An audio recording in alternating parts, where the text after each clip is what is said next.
আজকে একটা ফ্যাক্ট সম্পর্কে আমরা আলোচনা করব। সেই ফ্যাক্টটা হচ্ছে যে মানুষ কালো হয় কেন? তো মানুষ কালো হয় তার কারণ হচ্ছে যে মানুষের মধ্যে মেলানিনের মাত্রা বেশি, সেই মানুষটা কালো হয়। আর যে মানুষের মধ্যে মেলানিনের মাত্রা কম তারা সাদা হয়। মেলানিনটা হচ্ছে এক টাইপের হরমোন যেটা মানুষের মধ্যে থাকে।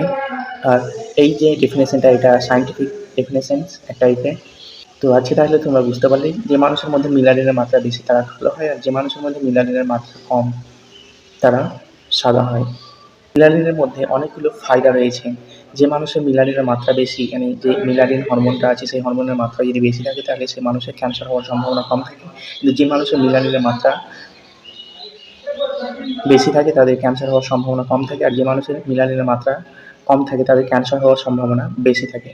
তো এরকম নিত্য নতুন ভিডিও পেতে চাইলে আমাদের চ্যানেলকে লাইক, ফলো এবং সাবস্ক্রাইব করে দেবে পরবর্তীতে এরকম নিত্য নতুন ভিডিও পাওয়ার জন্য।